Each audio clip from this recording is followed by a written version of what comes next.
Bonjour à tous, une nouvelle vidéo sur UltraGreen et cette fois-ci nous allons parler d'open source, vous allez me dire ça c'est souvent sur UltraGreen, mais d'open source dans l'espace et d'open source pour l'espace. Jingle!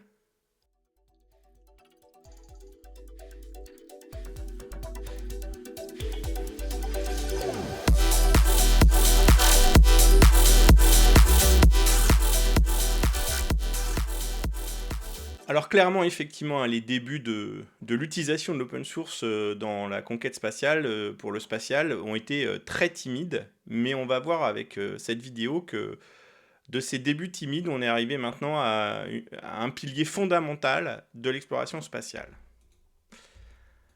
Alors, oui, c'est un duo inattendu, mais effectivement, oui, ça devient une force incontournable, l'open source, pour la conquête spatiale. Donc, encore une fois, l'open source, hein, une philosophie, une méthodologie de développement logiciel basée sur la collaboration et sur la transparence. Alors effectivement, hein, quand on voit les débuts de la conquête spatiale, c'était pas vraiment le sens de l'histoire, hein. C'était une lutte entre deux blocs pour essayer d'arriver le premier à l'espace, et donc la transparence était probablement pas de mise. Et si on en repart même aux vraies racines de la conquête spatiale, elles sont probablement pendant la Deuxième Guerre mondiale, avec les initiatives d'abord d'armement euh, intercontinentaux, mais donc effectivement, Von Braun avait une volonté d'espace. Par contre, la transparence, elle était clairement pas là. Donc effectivement, on est très loin des principes de l'open source. Donc effectivement, hein, si on doit définir la conquête spatiale, l'exploration, l'utilisation de l'espace extra-atmosphérique, c'est-à-dire tout ce qui est au-delà de l'atmosphère, et dès qu'on sort de la gravité, de l'influence directe de la gravité terrestre sur les corps humains et sur les objets, c'est un domaine de défi technique extrême. La conquête spatiale, elle s'est faite avec du risque, avec des enjeux technologiques importants, des énormes investissements massifs, et c'est toujours le cas. Et puis c'est toujours aussi le cas, c'est toujours un périmètre d'innovation et d'évolution constante, en cherchant effectivement à rendre cette possibilité d'aller dans l'espace et d'envoyer du matériel dans l'espace la plus fiable possible. Donc effectivement, hein, ces deux se sont regroupés, hein, l'open source, même à l'époque de la conquête spatiale, des débuts des pionniers de l'espace, c'était perçu comme un mouvement marginal, voire même ça n'existait pas au tout début. L'informatique, quelque part, est apparue aussi avec et peut-être un peu pour la conquête spatiale. Et par contre, on voit que effectivement, les problématiques de coût, on y reviendra, hein, ont commencé à emmener la nécessité de réutiliser du code. Et quelle meilleure méthode que de pouvoir réutiliser du code qu'utiliser du code open source. Donc, si jamais on essaye de comparer un petit peu les repères historiques, pour essayer un peu de faire ce chemin, hein, de la liberté du code à la révolution numérique, euh, qu'est-ce qu'on peut dire de l'open source? L'open source, effectivement, sa genèse, elle est plutôt à la fin, pardon, des années 70, avec l'arrivée du libre dans un premier temps, hein, avec le mouvement GNU et la Free Software Foundation, hein, créée par Richard Stallman. Euh, on a vu apparaître les principes même, les grands principes qui caractérisent le libre, puis peut-être un peu l'open source, avec certaines différences. Les quatre libertés qui viennent du libre, exécuter, étudier, modifier, distribuer, avec la déclinaison plus tard qu'on proposera le modèle open source. On a cette période de maturité, hein, avec effectivement des gros enjeux autour du système d'exploitation, et le fait que finalement le code open source le plus répandu qui existe, c'est Linux. Et effectivement, on a cette définition de la maturité, peut-être par l'usage serveur avec Linux, avec Apache, HTTP Server, et puis qui va se finaliser par le fait qu'il fallait trouver quelque chose qui donne vraiment un sens un peu plus utilisable dans un contexte professionnel, un contexte d'entreprise, de ce qu'était le libre, et c'est l'arrivée de la définition même de l'open source par l'Open Source Initiative, l'OSI, pour formaliser et quelque part définir un petit peu plus des règles qui soient plus dans un cadre d'usage plus global, et pas uniquement celui que proposait que propose toujours et que proposait à l'époque la FSF avec le libre. Et puis, Maintenant, on en est à la phase de l'explosion. Les années 2000, puis largement après, hein, clairement, maintenant, l'open source est omniprésent, il est de plus en plus omniprésent, et les entreprises qui n'utilisent pas l'open source se privent d'un périmètre d'innovation fabuleux, mais en plus, elles se génèrent des coûts supplémentaires par rapport à d'autres entreprises qui, elles, vont l'utiliser. Maintenant, on va descendre, pardon, on va monter dans l'espace. Ça a commencé beaucoup plus tôt. Ça commence dans les années 50-60. Le premier satellite, c'est les Russes qui ont marqué les premiers points, Sputnik. Le premier homme dans l'espace avec Yuri Gagarin. Et puis les Américains ont fini par rattraper la course, et c'est eux par contre qui probablement ont gagné le match à l'époque avec les premiers pas de l'homme sur la Lune. Donc là, effectivement, on est sur les pionniers de la conquête spatiale. Et après, effectivement, il va y avoir une phase de consolidation et d'exploration. De consolidation sur la présence régulière dans l'espace, et puis d'exploration avec la volonté des premières initiatives, avec les premières stations spatiales, avec la navette spatiale, la capacité les premières démarches de réutilisabilité. Alors là, c'était très partiel avec la navette spatiale. Disons que le vaisseau était réutilisable, mais tout ce qui permettait de propulser ce vaisseau dans l'espace, lui, ne l'était pas. Et puis, toutes les initiatives scientifiques. Alors, j'ai souligné Hubble pour le télescope Hubble, avec la révolution de l'astronomie, mais quelque part, des sondes, il y en a eu des kilomètres, les sondes Voyager, qui maintenant sont à plusieurs milliards de kilomètres de notre planète. On est vraiment dans les années 80-90, et puis même encore, on est toujours sur cette phase d'exploration du cosmos, pour le coup. Et puis, après, quand on regarde ce qui se passe après les années 2000, donc là, effectivement, on rentre dans l'ère de la collaboration, et plus récemment, et puis de plus en plus maintenant, dans une phase de, de, de marché concurrentiel de l'espace, et la volonté pour des acteurs privés de commencer à investir l'espace au même titre que les États et que les grosses puissances avaient pu le faire dans un premier temps. Donc effectivement, la station spatiale, c'est la démonstration d'un champ de collaboration scientifique. Et puis après, on continue ces phases d'exploration, mais on sent que cette exploration, maintenant, elle va être beaucoup plus orientée vers de la capacité de recherche de retour sur investissement. La Lune, Mars, dans la volonté de chercher des ressources potentielles exploitables. Et on voit maintenant que les objectifs que peuvent être ceux d'Artemis vers la Lune, puis potentiellement vers Mars, ont bien un objectif potentiel d'exploitation. Et la volonté de poser des hommes sur la Lune puis sur Mars, derrière revêt la volonté d'avoir des enjeux d'exploitation. Et puis, effectivement, on voit cet essor de ce qu'on a appelé le New Space, avec des acteurs privés, SpaceX, Blue Origin, Boeing, et eux, ils viennent avec des objectifs commerciaux. Et puisqu'ils viennent avec des objectifs commerciaux, ils viennent avec des enjeux de rentabilité et d'économie. Et donc, forcément, au même titre qu'on le fait dans l'IT et dans la technologie sur la planète, on va le faire aussi dans l'espace. Et donc l'open source va devenir véritablement omniprésent dès la démocratisation du New Space. Alors justement, si on essaye de chercher un petit peu où se trouve cette intersection, et puis qu'on continue à souligner un peu cette intersection, clairement, elle se fait à la fin des années 90, début des années 2000, avec la pression sur les coûts. Les gros projets payés par des États, les citoyens ne veulent plus payer simplement pour la beauté de la conquête spatiale et de l'exploration.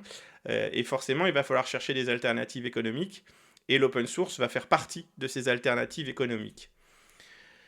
Il y a une recherche de flexibilité et de champs d'innovation supplémentaires. Et si vous avez compris ce que je peux dire sur presque toutes mes vidéos sur UltraGreen, l'open source, c'est, d'un point de vue de l'informatique, du développement logiciel, de l'outil logiciel, le domaine de flexibilité et d'innovation. Donc les projets deviennent de plus en plus complexes, donc effectivement, on ne peut pas repartir de zéro quand on est un nouvel acteur, il faut bien pouvoir se baser sur quelque chose qui existe déjà. Donc effectivement, il va y avoir des accords commerciaux, mais ça ne peut pas suffire. Il va falloir tellement d'innovation sur le sujet qu'à un moment, la vision uniquement propriétaire fermée sur le logiciel nécessaire à ce fonctionnement ne va pas suffire. Et on sait que l'espace est un champ de collaboration. Et qui dit champ de collaboration dit open source.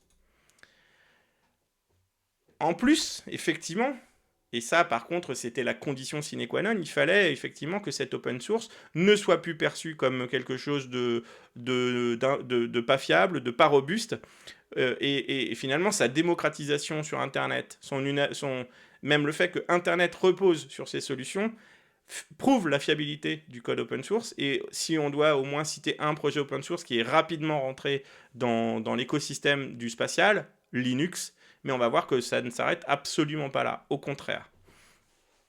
Donc aujourd'hui, l'open source, elle est profondément intégrée dans tous les niveaux, dans toute la chaîne de valeur spatiale. On va voir, hein, pas uniquement au sol, mais dans l'espace lui-même, dans toutes les démarches qui vont permettre, même dans le run d'un objet spatial, que ce soit une fusée, une navette, un satellite, dans les systèmes embarqués de ces satellites ou de ces navettes, on va retrouver de l'open source et dans des déclinaisons extrêmement différentes les unes des autres. Donc l'interaction clé, hein, entre logiciel et système, donc on voit bien qu'on va avoir bon, j'ai dit tout à l'heure que Linux était un petit peu le point d'entrée de la démonstration de la fiabilité de l'open source. Le cœur numérique de l'exploration spatiale, effectivement, il va falloir des systèmes, et on va voir qu'on va avoir ce système Linux qui va être très rapidement intégré dans les systèmes embarqués, donc dans les satellites, dans les sondes, dans les rovers, on retrouve des systèmes du type Linux. Alors des Linux potentiellement adaptés, hein, avec des enjeux de temps réel, hein, donc des déclinaisons plutôt embedded de temps réel de Linux. La NASA l'utilise, les capsules Dragon de SpaceX l'utilisent. Ils utilisent des distributions Linux ou des noyaux basés sur Linux, hein. C'est pas vraiment un système d'exploitation Linux qu'on va bien voir, c'est rarement un système d'exploitation Linux, mais c'est de toute façon un noyau adapté, souvent temps réel, basé sur Linux, qui vont leur permettre à la fois de construire, d'être intégrés dans des systèmes, mais par contre la distribution Linux, on va la retrouver énormément sur les systèmes de contrôle de vol, sur la gestion des instruments, peut-être plus au sol, mais il va être extrêmement utilisé. Donc sur tout ce qui va être logiciel de vol, clairement, effectivement, le contrôle de navigation au sol, le contrôle de navigation embarqué, la télémétrie, la gestion des pannes, c'est des champs sur lesquels on va énormément trouver du code open source autour de Linux, mais aussi des initiatives spécifiques. Et on va voir avec le NewSpace qu'on va avoir même des composants extrêmement présents. Contrôle au sol des opérations, les logiciels de planification, les logiciels de gestion de commandes au sol, et ainsi de suite. Là, il y a énormément d'outils open source qui vont être créés, et on va le voir, qui vont même être créés par les grosses agences et par les leaders, les entreprises leaders du NewSpace. Le traitement de la donnée. Là, par contre, les frameworks open source, Python, SciPy, NumPy, sont extrêmement utilisés, sont devenus essentiels, hein, pour l'analyse des flux de données en temps réel, parce qu'il faut pouvoir avoir des choses sur lesquelles on prototype vite et qu'on soit capable de traiter la donnée rapidement. Et on va encore plus loin, hein, c'est-à-dire que du coup, il va falloir aussi des outils pour tout ce qui va être traitement des données cartographiques, des images et ainsi de suite, de la donnée géospatiale, des images de satellites. Donc là, on a énormément d'applications, GEDAL, OGR, QGIS, GRASS-GIS, et ainsi de suite, hein, et puis enfin, toute la partie data science, donc big data, avec des bibliothèques comme Panda, Matplotlib, Scikit-learn. Effectivement, il y a énormément de choses qui vont être utilisées pour la partie data scientist. Et enfin, effectivement, un des autres champs sur lesquels on retrouve beaucoup, la simulation, la modélisation. Alors là, c'est pareil, il y a énormément de librairies open source qui sont utilisées pour ce périmètre-là. Mais on va voir qu'on ne s'arrête pas au code. On s'arrête pas. J'ai encore pas fait de vidéo, hein, sur l'open hardware, mais de toute façon, j'ai envie d'en faire une, et je vais surtout certainement pas tarder à la faire. Mais en tout cas, effectivement, c'est aussi de l'open source, l'open hardware. Et Ce qui est très intéressant, c'est de voir qu'effectivement, on cherche maintenant à faire de la charge limitée pour les satellites, d'avoir des satellites de plus petite taille avec effectivement une capacité de pouvoir augmenter le périmètre d'innovation par le partage. Et on a de l'open hardware spatial avec par exemple autour des les CubeSats, les petits satellites normalisés qui sont envoyables par l'eau dans le cadre de certains programmes comme Falcon et ainsi de suite, donc avec des lanceurs qui sont déjà très très matures, ou même de Ariane, hein, qui est susceptible d'envoyer des grappes de CubeSat. On va aussi avoir l'aspect matériel de la station au sol, de tout ce qu'on va retrouver sur une station de contrôle sol, pardon, pour un programme spatial. Donc Network of Ground Station, SatNOG-S. C'est du matériel et du logiciel open source. C'est les deux. C'est pas que du logiciel open source, c'est aussi du matériel dans lequel on a mis les plans sous modalité open source. On fera une vidéo sur l'open hardware. Et sans surprise, les principes de l'intégration continue, les principes de la gestion de version, les outils, les outils leaders du marché sur ce domaine sont bien des outils open source. Dans le monde de l'espace, on utilise aussi ces outils. Les méthodologies autour de la CI/CD, les méthodologies autour de l'intégration continue, forcément ont la même garantie pour l'espace que pour le reste. Donc des outils comme Git, GitHub, GitLab. Alors GitLab pour le coup en tant qu'outil open source sont utilisés dans le cadre du spatial. Et puis, ce qui est intéressant, c'est qu'il y a des projets open source qui ont des objectifs citoyens, de sciences citoyennes et d'éducation. Il y a une volonté de partager la donnée, et on va voir des outils absolument super qui sont faits, comme Celestia. Il y en a un certain nombre d'outils sur lesquels on essaye de partager la donnée spatiale et d'apporter une démarche collective et un travail contributif autour de la donnée spatiale, continue à considérer cette valeur universelle comme un bien commun. Et ça, c'est extrêmement intéressant. Et pour le coup, bah, les agences jouent le jeu parce qu'elles donnent du matériel de la donnée, du matériel logiciel pour pouvoir permettre à ces projets d'avancer. Mais quelque part, ils sont aussi eux-mêmes des excellents moteurs de l'avancée sur la cartographie, sur un certain nombre d'initiatives sur le traitement des données, la classification, l'indexation des objets spatiaux. Et on a vraiment effectivement des communautés très actives sur le spatial autour de ces données qui deviennent des données libérées. Alors, les enjeux. Pourquoi l'open source dans l'espace? On a déjà commencé à en donner un petit peu un petit éclairage. Je vais essayer d'aller un peu plus loin et parler des bénéfices stratégiques pour l'exploration spatiale. Le premier, il est évident, et quand on regarde effectivement les programmes comme Apollo, le programme Apollo s'est arrêté parce qu'on ne pouvait plus le financer, parce que les gens s'en désintéressaient, et que le gouvernement américain et le Congrès ne votaient plus les budgets pour faire continuer ces programmes. Là où ça a été un défi et un effort qui a été voulu par les États-Unis pour dépasser technologiquement les Russes, une fois que c'était établi, bah déjà, est-ce que les gens continuent à regarder chacun des vols du programme Apollo? Non, c'est devenu de moins en moins suivi. Effectivement, même maintenant, on s'aperçoit que bah, peut-être que l'audience, elle faiblit avec la généralisation. Et en plus de ça, maintenant, les enjeux sont commerciaux. Et donc, ces enjeux commerciaux sont soumis aux règles du marché. Donc, il y a une nécessité de réduire les coûts qui est la même que dans n'importe quel secteur. La fiabilité et la sécurité, ça a toujours été un défi majeur de la conquête spatiale. Envoyer quelqu'un, enfin poser quelqu'un en haut d'une bombe, hein, pour faire simple, hein, puisque ça a la puissance d'une bombe, et considérer qu'on va l'emmener dans l'espace sans qu'il prenne de risques, bah forcément il faut de la fiabilité, il faut de la sécurité sur ce qui est produit en termes de code.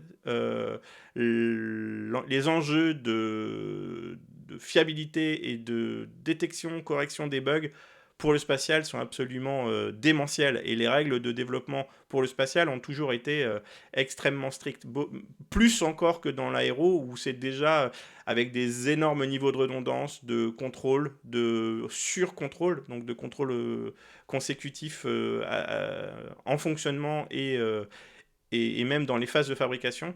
Dans l'espace, on va encore plus loin. Une innovation accélérée. L'espace est devenu un champ compétitif, un champ d'initiative privée. Et donc, effectivement, pour pouvoir continuer à être compétitif, il faut innover en permanence, et cette innovation va de plus en plus vite. Et quelque part, l'open source apporte cette possibilité de collaboration mondiale. Et puis, on a ce gain de la stimulation de la créativité et de l'expérimentation par les communautés open source. Un des gros avantages aussi, c'est que il faut que ce soit un périmètre de confiance. Et du coup, il faut que ce soit, pour le coup, donc un périmètre de transparence. C'est la définition même de l'open source. L'utilisation de l'open source, elle renforce la confiance sur les programmes, parce que n'importe qui peut y avoir accès. On voit comment l'argent qu'on met dans la conquête spatiale va être dépensé. Et puis, il y a cette volonté d'indépendance technologique. Là, pour le coup, c'est plus compliqué. Et surtout avec le New Space, on a exactement les mêmes problématiques que l'open source rencontre sur Terre, dans l'espace, pour le coup. Alors, on va regarder maintenant la complexité, les défis et les considérations spécifiques pour l'open source et de l'open source dans l'espace. Les systèmes, on l'a dit, les systèmes spatiaux, ça ne tolère absolument aucune erreur. On n'a pas le droit à la moindre erreur, ou alors effectivement, il faut que cette erreur, elle soit considérée et que sa rémédiation très rapide et sans impact soit possible. Tous les processus de certification vont être extrêmement rigoureux. Et pour le coup, l'open source a dû s'adapter pour que ces processus de certification soient applicables aussi sur ce qui est produit par du code communautaire. Mais ça reste toujours un défi extrêmement compliqué et majeur. Et puis, il y a encore énormément de choses à produire sur ce périmètre-là. La sécurité spécifique à l'espace, là pour le coup, c'est un élément où l'open source peut faire sa différence sur la capacité à se protéger des cyberattaques. Les enjeux commerciaux sont tellement forts que la potentialité que du code malveillant soit mis en place sur un composant qui va partir dans l'espace, dans le cadre du code propriétaire, le risque est élevé. Donc finalement, là, si on contrôle bien les aspects, comme vous vous rappelez, j'ai fait la vidéo sur la sécurité de l'IT, si on contrôle bien tout ce qui est du domaine de la supply chain pour produire ce code, l'open source est un élément différenciant.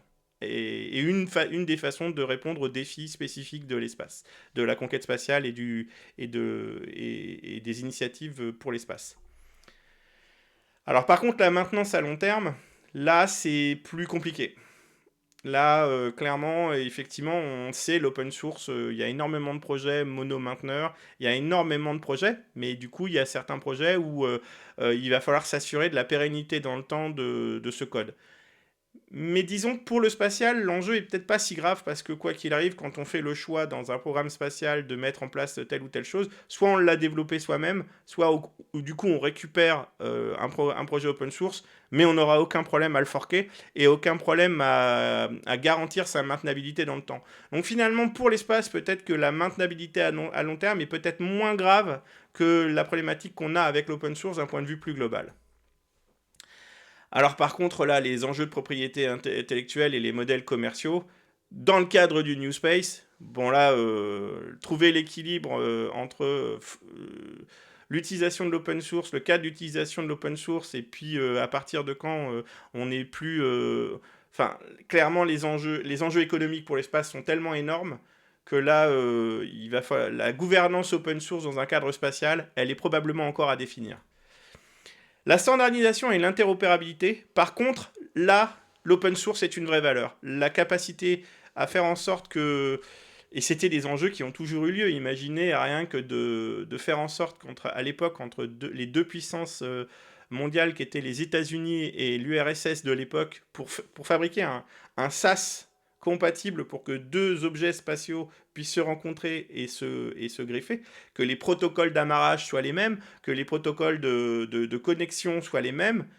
C'était des défis absolument incroyables, déjà quand on voyait la relation géopolitique de ces acteurs, mais même d'un point de vue technologique, avec potentiellement des systèmes de mesure qui n'étaient pas les mêmes, des règles d'industrie, des standards qui n'étaient pas les mêmes, et pourtant on a réussi. Avec l'open source, là pour le coup, c'est même encore plus facile, on va avoir la capacité à avoir une simplification de ce genre de défis. Alors les agences spatiales, on va effectivement revenir un petit peu, hein.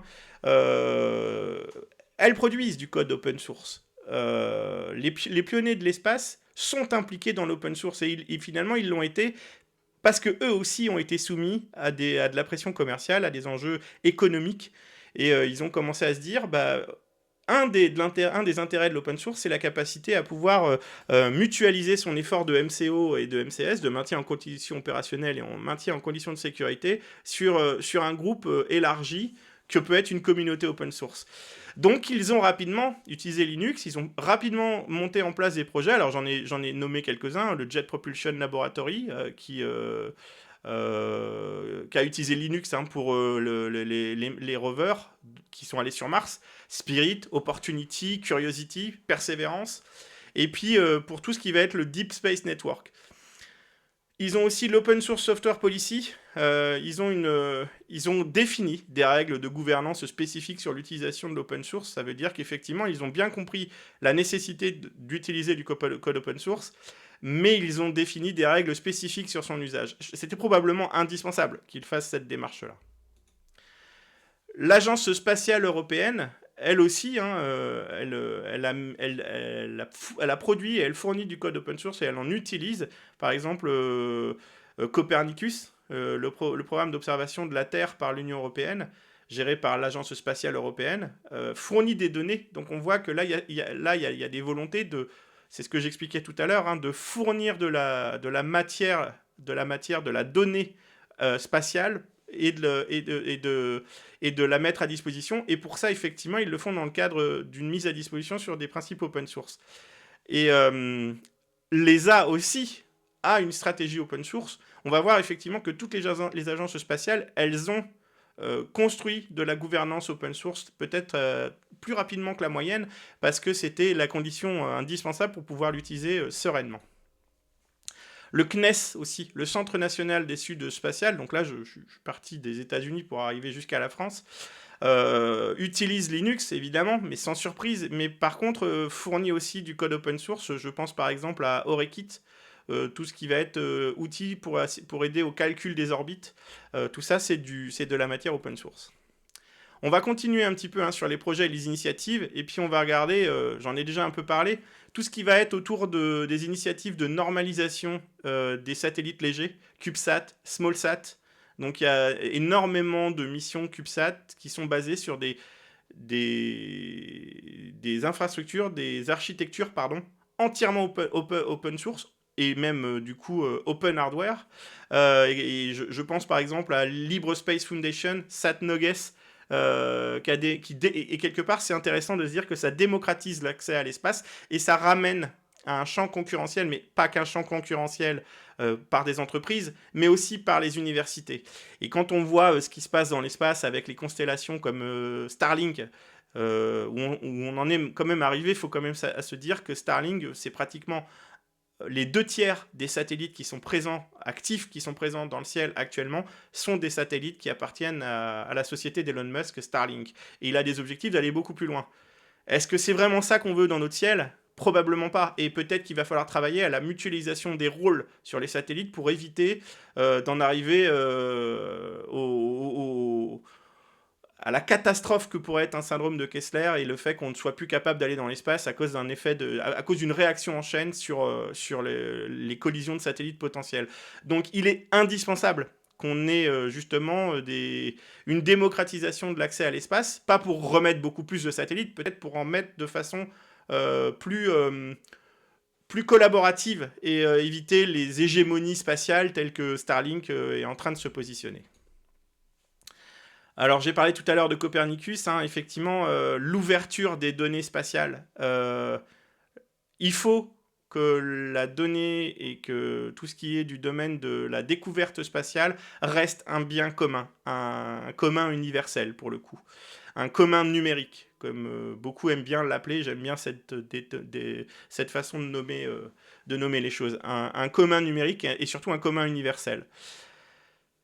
Tout ce qui vient des outils qui sont partis dans l'espace pour les télescopes, les Hubble et James Webb maintenant, j'aurais pu le mettre d'ailleurs, il est indispensable que ça reste du bien commun et que ça puisse être traité via des API qui sont libres d'accès avec des formats ouverts basés sur des standards utilisant des outils open source, GDAL, QGIS, Python par exemple. Et puis je parlais aussi du fait que l'espace, c'est aussi l'espace de ce qu'on peut en apprendre et de la façon de le démocratiser.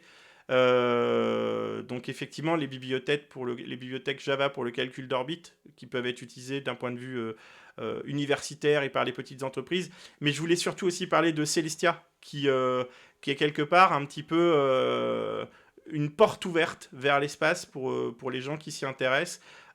Qui permet la visualisation en 3 dimensions de l'univers, qui est complètement open source et qui s'appuie sur des données spatiales ouvertes et qui permet justement d'avoir moins de personnes qui sont persuadées que la Terre est plate. Allez sur Celestia, les milliards de données qu'il y a sur Celestia, si la Terre elle était vraiment plate, je défie quiconque de les avoir produits juste pour emmerder le monde. Alors les avancées réciproques, si on regarde maintenant, effectivement, on va essayer de le faire en 2 temps, hein. L'espace qui stimule l'open source, et puis après, peut-être dans un deuxième temps, l'open source qui stimule l'espace. Donc les exigences du spatial, elles ont poussé à l'innovation open source, autour des exigences de robustesse et de fiabilité, j'en ai déjà parlé, hein, quelque part, autour de la gestion de données massives. Et il n'y a pas que l'espace, hein, autour du big data, il y a d'autres enjeux. Mais quelque part, les gros projets Hadoop, Spark, les bases de données NoSQL, peut-être que l'espace a été encore plus un élément de généralisation et d'évolution de ces outils parce qu'il y avait des besoins de traiter des volumes de données qui étaient absolument pharaoniques. Le calcul parallèle et distribué. Alors ça, c'est une certitude. La simulation complexe et peut-être que les cas d'usage de simulation les plus complexes sont les cas de simulation pour l'espace, pour la conquête spatiale. Elles ont évidemment eu une influence sur les initiatives de production de langages informatiques et d'outils de traitement parallèles et distribués dans le cadre universitaire qui après du coup ont eu un écho et qui sont venus se réappliquer dans les usages plus courants sur Terre, on va dire. La sécurité et la tolérance aux pannes.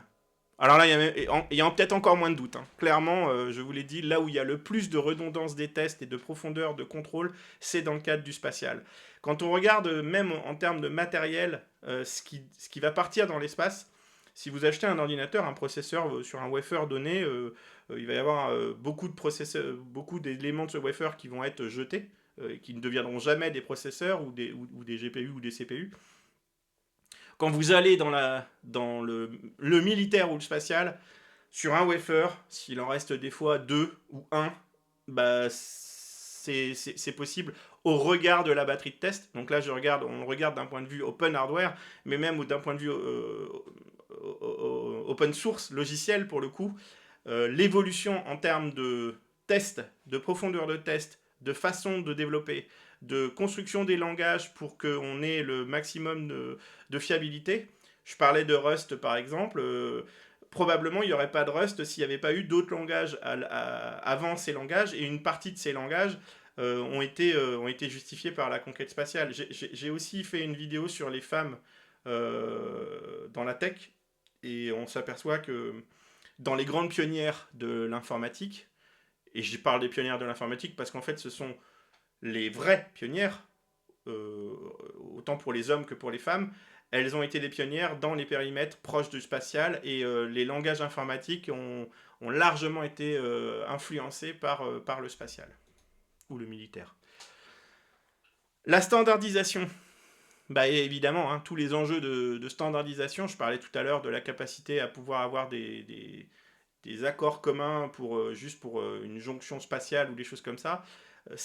L'espace est un périmètre sur lequel la capacité d'aller dans l'espace dépend quand même aussi de la capacité de pouvoir s'appuyer sur d'autres initiatives en cas de gros problèmes. Donc la standardisation, c'est un enjeu extrêmement important. Maintenant, voilà, on va inverser un petit peu et on va regarder comment l'open source a propulsé l'espace. Et comment les principes collaboratifs de l'open source ont ouvert de nouvelles frontières. Donc l'accélération du développement, le volume de code produit par l'open source est absolument pharaonique, et forcément ça va être un élément catalyseur aussi pour l'espace, au même titre que pour plein d'autres domaines. La démocratisation de l'accès à l'espace, mettre en open source, libérer les données, les rendre accessibles par les acteurs universitaires, par les startups, les pays émergents, c'est une façon aussi d'aller plus vite et d'accélérer encore le développement et la conquête spatiale. L'innovation continue, qui est au cœur même des principes de l'open source, hein. De mon point de vue, il n'y a aucun doute là-dessus. C'est une source intarissable d'idées. C'est pour ça aussi qu'on voit que les entreprises cherchent et trouvent régulièrement les moyens de pouvoir récupérer une part non négligeable de cette manne logicielle, et c'est là où il faut être attention. C'est là où il faut être attentif. Il faut que ce soit coprofitable pour le coup, et si c'est pas contrôlé, ça ne sera pas coprofitable. Et puis la résilience et l'adaptabilité. Effectivement, l'open source a permis de faire graviter sur des projets des acteurs qui ont eu une vision différente, une approche disruptive sur certains aspects technologiques, qui ont amélioré, qui ont eu pour résultante d'améliorer la résilience et l'adaptabilité des systèmes informatiques nécessaires à la conquête spatiale. Enfin, évidemment, la confiance et la transparence. Faire un accord international, c'est fabriquer de la confiance et de la transparence. Créer des initiatives et des collaborations spatiales sur ISS, c'est un défi qui nécessite la transparence. Quelle est la meilleure incarnation de la transparence ? L'open source. Alors, c'est évidemment des écosystèmes différents qui ont produit du code open source.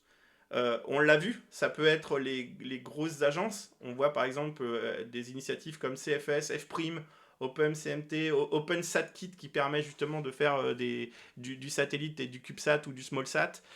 Finalement, ce sont les agences qui ont produit ce code open source. Alors, on a compris pourquoi elles l'ont fait, hein. Mais donc, effectivement, dans les écosystèmes qui ont produit du code open source, il y a les agences. Alors, j'ai mis la NASA, mais toutes les agences en produisent, hein, effectivement. Le New Space, lui aussi, et au même titre, j'ai fait une vidéo aussi sur l'influence de l'open source et même la considération forte de l'open source par les GAFAM. Le New Space, c'est la même dynamique, c'est-à-dire ils comprennent qu'à un moment, ils ne peuvent pas repartir d'une blank state, d'une ardoise vide, pour construire leur projet spatial, et donc le partage, c'est aussi une des conditions pour... à la fois j'en donne, mais à la fois j'en récupère. Et l'open source est parfaitement adapté à ce modèle-là. Et puis après, il y a l'open source par lui-même. GNU Radio, Celestia, Python, FreeCAD, Blender, Orchid Space, et ainsi de suite. Tout ça, ce sont des initiatives, ce sont des logiciels qui sont d'abord des logiciels open source, voire même des logiciels libres, qui vont trouver leur utilisation dans le cadre spatial. Et là, vous allez me dire, il en manque un dans cette case. Bah oui, évidemment, Linux est probablement, effectivement, est-ce que c'est le pionnier, c'est sûr, mais est-ce que c'est la caution ? Peut-être. Alors je vais conclure ma vidéo, et pour conclure, au même titre que je le dis régulièrement sur plein de domaines de l'IT, de la tech, l'open source, c'est plus une option pour le spatial, c'est plus une option tout court pour l'IT et la tech, mais c'est devenu une composante essentielle de la conquête spatiale par rapport aux enjeux de coût, de fiabilité, d'innovation, de collaboration, de confiance. Et donc, la seule possibilité de faire travailler des États ensemble sur des programmes spatiaux, c'est basé sur la transparence et le partage. On est bien en train de parler d'open source. Donc, quelles sont les perspectives? Évidemment, le New Space, puisque c'est le spatial de demain. C'est le spatial d'aujourd'hui, mais c'est aussi le spatial de demain. Le spatial des grandes agences, peut-être qu'effectivement, il a eu son hégémonie stricte pendant des dizaines d'années. Maintenant, on sait que c'est fini. On sait que les agences ont besoin du maillage d'entreprise. Et on sait que les maillages d'entreprise de la tech et de l'IT, elles ont besoin de l'open source. Ce qui permet à ces entreprises d'être le plus innovantes et le plus rapide possible à innover, c'est l'open source. L'exploration lunaire et martienne. Alors ça, effectivement, moi je suis un petit peu... j'ai regardé ce qui se faisait autour de SpaceX et du programme Artemis pour la volonté d'aller sur la Lune et puis sur Mars. Tout à l'heure, je réagissais sur les constellations. Où en est-on? C'est-à-dire, un Elon Musk vous avait dit je fais Starlink pour financer le programme spatial qui nous permettra d'aller vers la Lune et de retourner sur la Lune et d'aller vers Mars? Ou est-ce que c'est le contraire? On n'est plus bien sûr. En tout cas, pourquoi on met autant de satellites dans le ciel en ce moment et de prendre le risque finalement que ces satellites génèrent une situation complexe et que l'aspect concurrentiel de ces constellations, Jeff Bezos veut aussi faire pareil. Quel va être le ciel spatial du futur? Mais en tout cas, est-ce que cette exploration lunaire et martienne doit être laissée uniquement à des grosses corporates, des grosses entreprises? Probablement pas. Il va falloir de toute façon que les premiers hommes qui vont arriver sur la Lune et sur Mars, bon, on y a mis un drapeau la première fois, d'accord, mais ça restera, il faut que ça reste une ressource de l'humanité, donc un bien commun, et donc il va falloir trouver un cadre de partage. Commençons par justement se rappeler qu'on utilise massivement de l'open source, se rappeler que les données qui vont être récupérées, il va falloir savoir les libérer et faire en sorte que ça reste un commun digital, un commun universel, et que ça ne devienne pas de la propriété de grosses corporates. Voilà, je voulais juste insister sur la toute fin de ma vidéo. Je reviens, moi je suis un peu inquiet sur les constellations de satellites. La gestion de milliers de satellites, de mon point de vue, elle ne peut se faire que si on a une recherche de mutualisation des rôles de ces satellites, de faire en sorte qu'on n'envoie pas un satellite pour un rôle donné et du coup est obligé d'en envoyer des quantités énormes, et qu'on recherche un cadre de mutualisation sur le maillage de satellites, de faire en sorte qu'on trouve des partenariats là où c'est possible. Évidemment, on ne pourra pas trouver une constellation de satellites universelle uniquement, mais il y a des domaines sur lesquels c'est possible. La géolocalisation, la recherche scientifique, ce sont des domaines sur lesquels... La communication, pardon, je l'oubliais évidemment, sont des domaines sur lesquels, oui, il est indispensable qu'il y ait des sociétés, qu'il y ait des partenariats commerciaux, qu'une société comme SpaceX soit le vecteur commercial qui permet de faire monter, puisque là on parle bien de moyens financiers et de moyens technologiques, et je reviens pas sur le principe du New Space, mais quoi qu'il arrive, il faut trouver un cadre. Donc voilà, je voulais finir sur cette inquiétude que je peux avoir sur les constellations de satellites. Et sur open source, sur Ultra Green, pardon, on parle d'open source et on parle de collaboration pour le coup. Donc je vous remercie et j'espère que cette vidéo vous a plu. Je vous donne rendez-vous pour la semaine prochaine.